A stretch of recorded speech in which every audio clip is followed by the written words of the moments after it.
A young man went over to another Jew at a wedding. He said, "You remember me?" He said, "I don't remember you. Who are you?" He introduces himself. He says, "Ah, you were my student.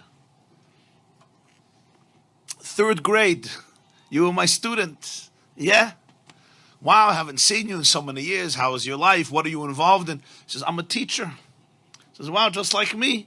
What inspired you to become a teacher?" "What inspired me to become a teacher was you." He said, "How did I inspire you to become a teacher?" "I saw what an impact you had on me.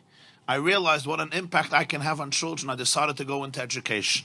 He said, "What type of impact did I have on you?" So he said, "I'll remind you, but I'm sure you remember the story. There was one day that one of my friends got himself, his mother or father bought him a beautiful wristwatch, and I dreamt for a watch, and I didn't afford one. So I decided to steal his watch. He had it in his pocket. I took his watch, I stole it. He came into class, he saw somebody stole his watch. He came complaining to the teacher, somebody stole his watch. So you made an announcement.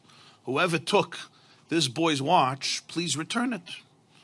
I was too embarrassed and I didn't want to return it, so I didn't return it.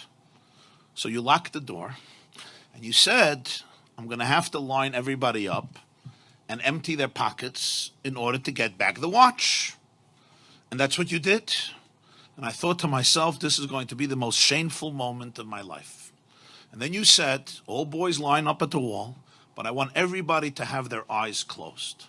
Everybody's eyes must be closed." And you went from pocket to pocket, and everybody's eyes were closed. And then you came to my pocket, and you found the watch, and you took it out, and you went through everybody's pockets with everybody's eyes closed. And then you said, "Okay, everybody can open their eyes." You gave the watch back to its owner, and you never ever said a word to me throughout the entire year. You never mentioned the story. You never mentioned the episode. And when I thought to myself how you saved my dignity that day, instead of being stereotyped as a ganev, as a thief, as a shakran, as a liar, as a no-goodnik, as a despicable child, you really saved my soul. You saved my dignity. And you never mentioned a word, not only to anybody else, not only to the owner, but even to me. It happened, it's over. I understood the message. And when I looked at that, I saw it. I said, wow, this is what a teacher is. This is what a real educator is. This is what I want to do with my life. And therefore I went into education.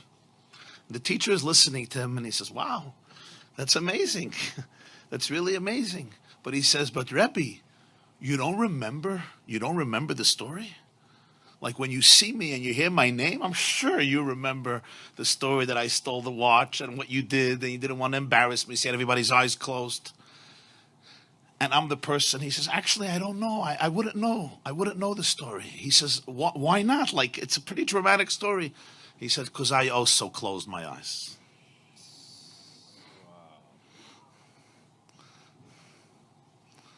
So I want to bless you and bless all of us that we should be able to be such leaders, such teachers, such parents, such educators, such mashpiyim, to be able to be there for people in this way.